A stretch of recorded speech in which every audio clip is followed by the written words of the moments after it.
आलोक की आज नौकरी चली गई। वो ऑफिस से निकलकर रास्ते पर आया और एक बेंच पर जाकर चुपचाप बैठ गया। बहुत मुश्किल से तो नौकरी मिली थी, अब वो भी चली गई। नई नई शादी हुई है मेरी, अब ये सब कैसे मैनेज करूँगा मैं? बीवी की ज़रूरतें, मेरी ज़रूरतें, माँ की ज़रूरतें कैसे मैनेज होगी पता नहीं। ये सब आलोक सोच ही रहा था, उतने में आलोक की पत्नी रीमा का कॉल आया। हेलो, सुनिए सुनिए ना, हम गाड़ी कब लेने वाले हैं? अभी तुम्हें गाड़ी क्यों चाहिए? मेरी सहेली है ना, उसने अभी अभी गाड़ी खरीदी है, बहुत ही सुंदर है, मुझे भी गाड़ी चाहिए। रीमा, तुम्हें तो पता है मेरे पास इतने पैसे ही नहीं है कि मैं गाड़ी खरीदूं। वो मुझे कुछ पता नहीं, आप हमेशा ही ऐसी बात करते हैं। मुझे गाड़ी चाहिए, मतलब चाहिए चाहिए चाहिए। ऐसा कहकर रीमा ने फ़ोन काट दिया। आलोक और रीमा के शादी को अभी कुछ ही महीने हुए थे। रीमा बहुत ही ज़िद्दी थी, उसे हमेशा से बहुत कुछ चाहिए था। आलोक को रीमा से शादी ही नहीं करनी थी, लेकिन उसकी माँ उसके ज़िद के आगे उसे झुकना ही पड़ा। बेटा, ये लड़की शादी के लिए मान गई है, शादी कर लेना। लेकिन माँ, मेरी तनख्वाह ज़्यादा नहीं है। तो क्या हुआ, बीवी को तो बस 2 वक्त का खाना खिलाना है। शादी कर ले बेटा, नहीं तो और लड़की नहीं मिलेगी। आलोक ने माँ की बात सुन ली और शादी के लिए हाँ कर दी। शादी के दूसरे दिन ही।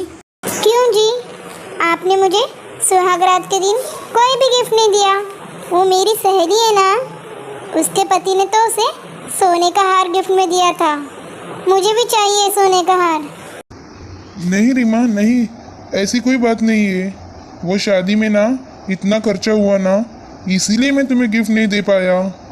लेकिन तुम चिंता मत करो, अगले महीने में मैं तुम्हें गिफ्ट ज़रूर दूंगा। मुझे तो बस एक सोने का हार ही चाहिए। वो तो बहुत महंगा होता है, सस्ता कुछ देने से नहीं चलेगा क्या? सस्ता? क्या मैं तुम्हें सस्ती लगती हूँ? यार, ये मैंने किस लड़के से शादी कर ली, पता है क्या? कहाँ कहाँ से रिश्ते आए थे मुझे। अच्छा, ठीक है, तुम शांत हो जाओ।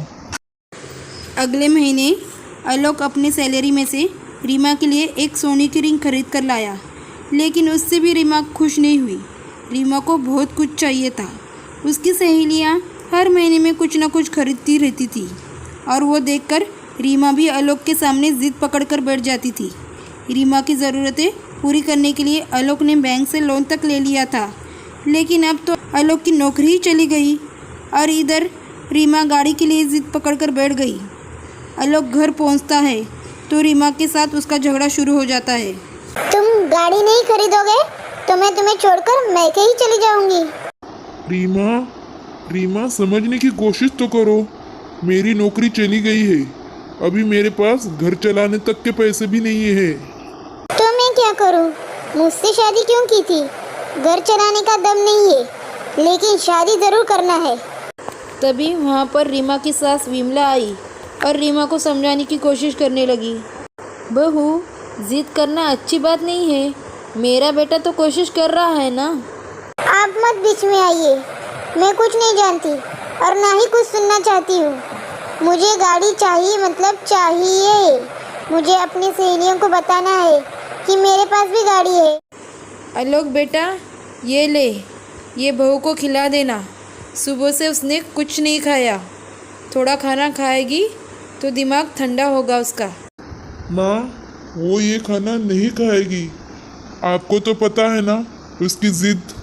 फिर भी आप कह रहे हैं, इसीलिए मैं उसको ये खाना दे आता हूँ। आलोक के बार बार कहने पर भी रीमा खाना नहीं खाती।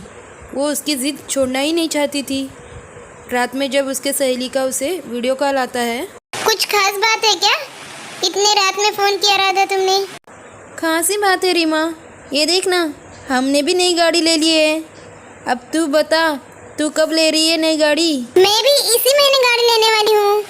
इतनी महंगी गाड़ी लूँगी ना तो देखते ही रह जाएगी।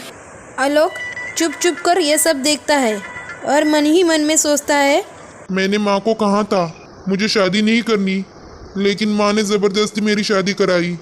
अब भुगतना तो मुझे ही पड़ रहा है। क्या करूँ? अब गाड़ी कहाँ से लाऊं? अगले दिन आलोक नौकरी की तलाश में निकल गया। उसने 2-3 कंपनियों में इंटरव्यू दिया, लेकिन किधर भी उसे नौकरी नहीं मिली। देखो, अभी मार्केट की हालत बहुत ख़राब है। उसमें तुम्हें ज़्यादा एक्सपीरियंस भी नहीं है।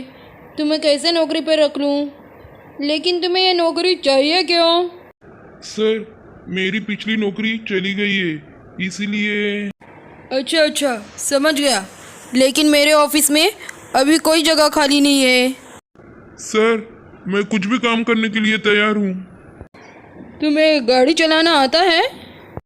हाँ सर, आता है ना। मुझे एक ड्राइवर चाहिए। तुम्हें मैं ड्राइवर का काम दे सकता हूँ और रात को तुम गाड़ी घर भी ले जा सकते हो। मैं राजी हूँ सर। ठीक है, तुम्हारी नौकरी पक्की, लेकिन सुबह सुबह गाड़ी लेकर आनी होगी। मुझे घर से ऑफिस, ऑफिस से घर छोड़ना होगा। आलोक राज़ी हो गया। उसके दिमाग में एक आइडिया आया। रात को अपने बॉस को घर छोड़ने के बाद गाड़ी लेकर वो घर चला गया। गाड़ी देखते ही रीमा खुशी के मारे नाचने लगी।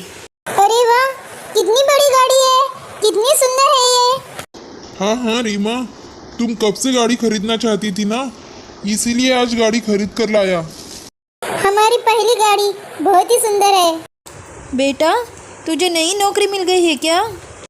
हाँ माँ, इसीलिए तो नई गाड़ी खरीद ली। चलिए, आप दोनों गाड़ी में बैठ जाइए।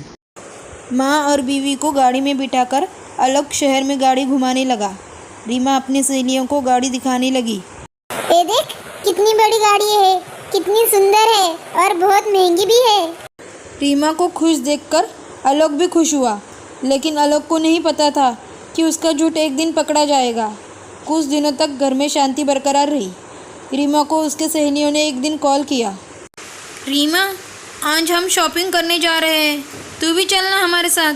ठीक है, मैं अभी गाड़ी लेकर आती हूँ। रीमा गाड़ी लेकर चली गई। उधर आलोक का बॉस ऑफिस जाने के लिए तैयार बैठा था। अरे, अभी तक तो आलोक को गाड़ी लेकर आ जाना चाहिए था, वो आया क्यों नहीं? बॉस ने आलोक को कॉल किया। आलोक नींद से उठा, बाहर जाकर देखता है तो गाड़ी गायब है। माँ, गाड़ी कहाँ गई? वो तो बहू लेकर गई बेटा। तू आज ऑफिस बस से चले जा। अरे यार, अब इन्हें कैसे समझाऊं? मेरा ऑफिस मतलब ये गाड़ी ही है। बॉस ने आलोक को बहुत डांटा और कहा, तुम्हारी वजह से आज मैं ऑफिस नहीं जा पाया। मैं तुम्हें नौकरी से निकाल रहा हूँ। आज शाम को गाड़ी लेकर आना और चाबी रख कर जाना। दोपहर को रीमा गाड़ी लेकर घर लौट आई। तभी बैंक से कुछ लोग आए। आलोक, कौन है यहाँ? मैं हूँ, क्या बात है? बैंक का लोन नहीं चुकाया तुमने? ये तुम्हारी गाड़ी है ना, हम इसे लेकर जा रहे हैं। ये बोलकर वो आदमी गाड़ी लेकर चला गया। अब क्या होगा? सब कुछ बर्बाद हो गया। गाड़ी भी चली गई, नौकरी भी चली गई। नौकरी चली गई? आखिर क्यों? तुम आज ऑफिस बस से क्यों नहीं गए? आलोक ने अब सब कुछ सच सच बता दिया। मुझे अब पुलिस उठाकर ले जाएगी। अब मुझे जेल में सड़ना होगा।